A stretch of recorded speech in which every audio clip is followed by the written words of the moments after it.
Lucy and welcome to my bathroom. I'm on the Pineapple House Instagram, hi there, and also on Whole Health with Rachel and Lucy, or the Whole Health Project Facebook group.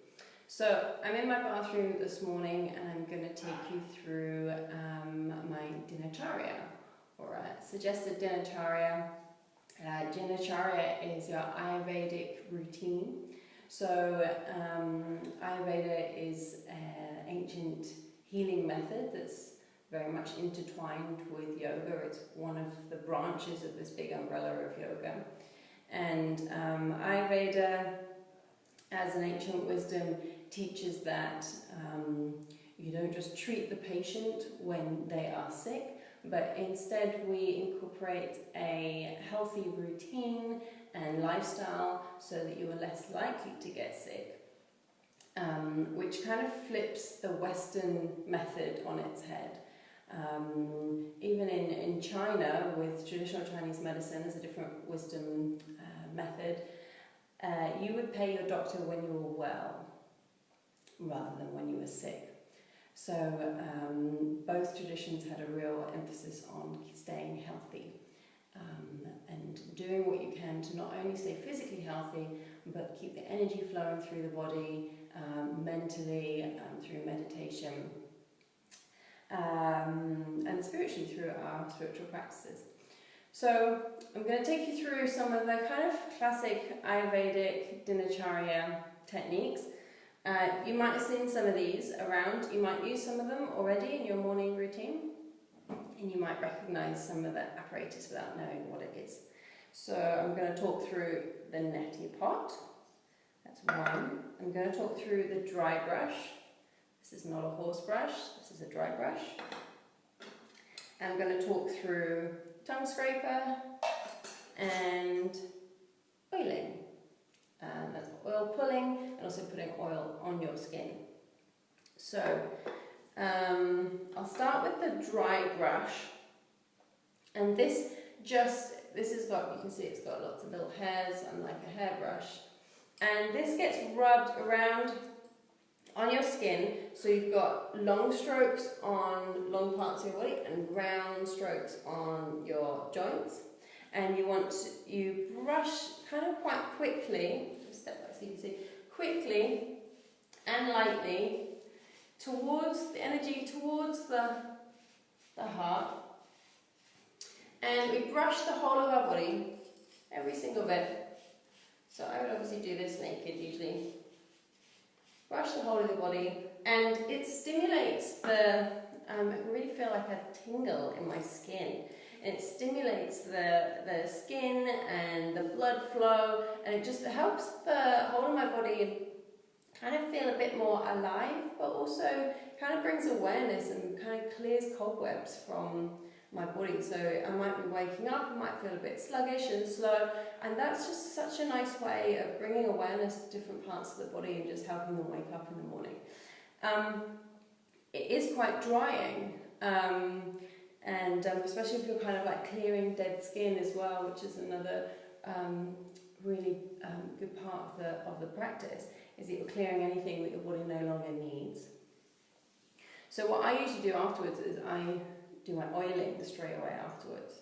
So you can use different oils on your body, and it's kind of like an experiment to see which ones work for you. For instance, I love sesame seed oil, and according to Ayurveda, that's the king of all oils. So I absolutely love it. However, it is quite heating, and I live in Bali now, and have done for the last year, and lived in Bali for a year and a half before that. And it's just too hot, it's too heating for me. So while I'm in hotter countries, I use coconut oil. And it's basically, so again, I'll do this naked, it's just getting a little bit of oil and just roughly just spreading it all the way around your body and giving yourself a little massage while you do it. And the massage part is also getting the oil into your skin. And the reason why you use oil is because it gets right into the skin and helps the cells to stay nice and plump and juicy, and the body will use what it needs, and then you find that there's just an excess on the top. So after your routine, you just have a shower and you wash off anything it doesn't need. So it's not about marinating in the oil so long that your body has to absorb all of it. It's very much about offering it to your body and then washing the rest off. So I will have a shower after this.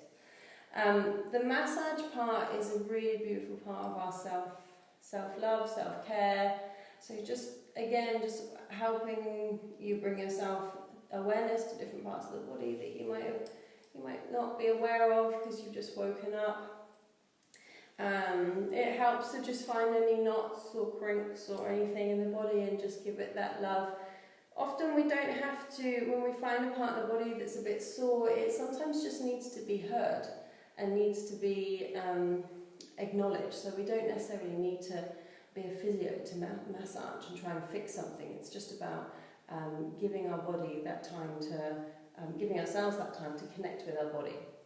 So oil is so important in Ayurveda.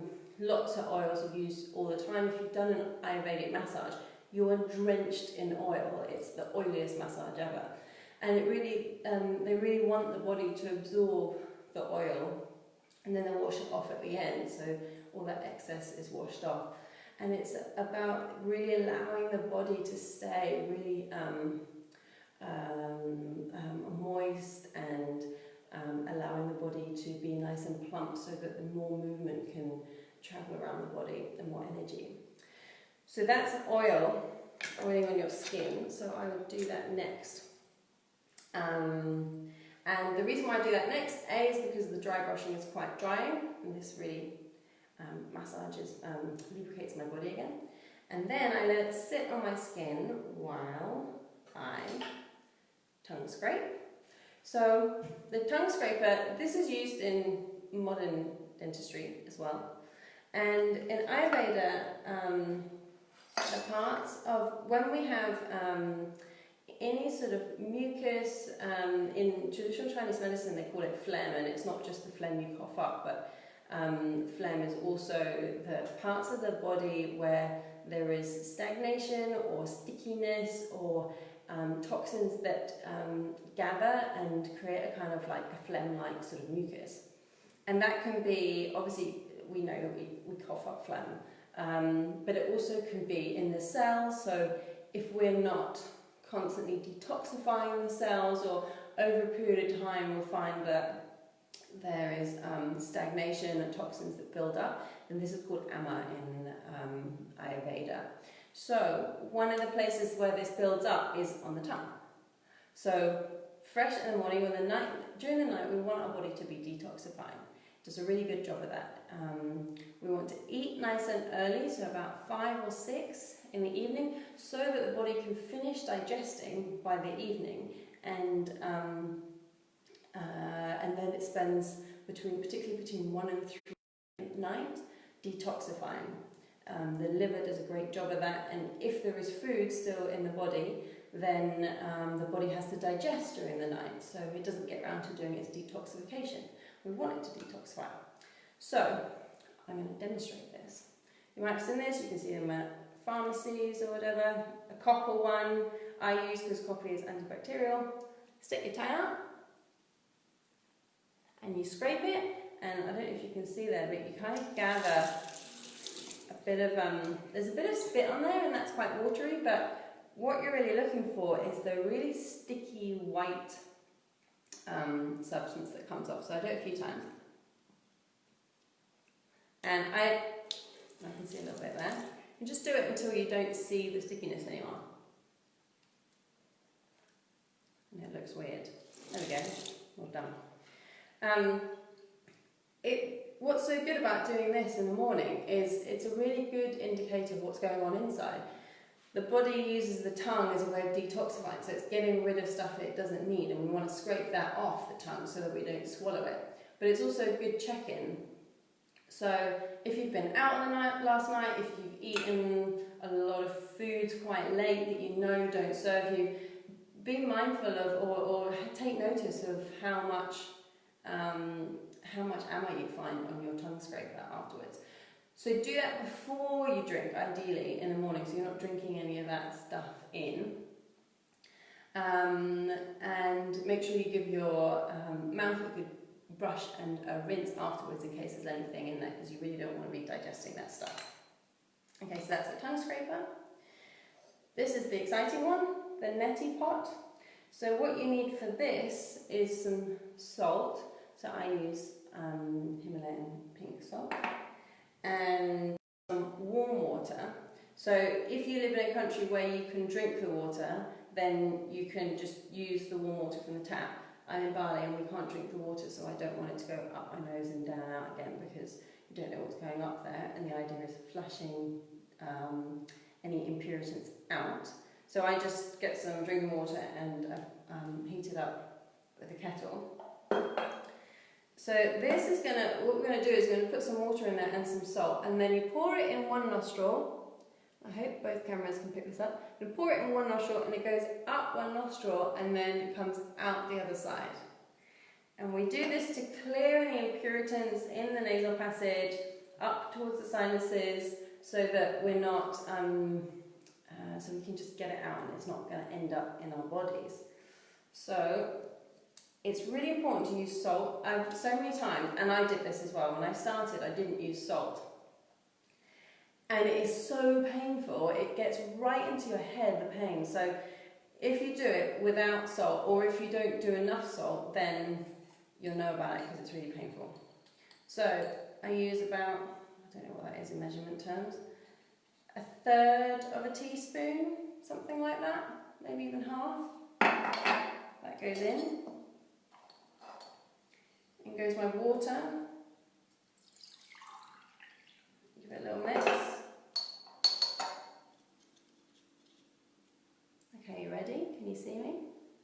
So it goes in one nostril, you're going to watch, and out the other. So I breathe through my nose, through my mouth. You can hear it's blocked up.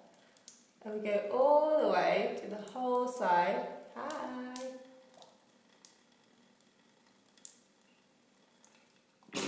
And then spit it out. You get some toilet roll. And then gently blow your nose. So you're not forcing anything. You don't want to really force anything. And then I would do the other side, and I just feel so clear in my nose, and you can breathe really well. So this is great to do when you do have a cold, but it is really good to do in the morning. Now salt is drying, so if you have quite a dry constitution as well, or if you feel that your nose is irritated afterwards, what you can do, which I do, is I just get, on my finger, I just get a little drop of oil, put it in my nostril, and I just suck it up, I breathe it in, and it just lubricates up the nose, or you can just stick your finger up with some, gently obviously, with some coconut oil on it and just give it a little wiggle around to lubricate the inside of your nostrils, and then it just stops that irritation from the dryness of the salt. Okay, last one is oil pulling. So oil pulling has been used in Ayurveda for hundreds and hundreds of years, and it's recommended as well from Western medicine, or at least it's used as part of good dental hygiene. So I haven't got a tablespoon here, but I'll probably use about a teaspoon to tablespoon, or I'm going to try and speak with that in it, which is not going to be smart. So what I do is I put this in my mouth, but I don't swallow it, and then I just swish something around my mouth for about, I'd usually do it for about 5 to 10 minutes. And the oil, the coconut oil, so you just use coconut oil for this one, the coconut oil will draw out any impurities or toxins from your gums and your teeth. It's a really good way of staying really healthy in your gums. So it looks like this. Shall I just do this for about 5 or 10 minutes? and then spit it out. Brush my teeth or rinse my mouth out.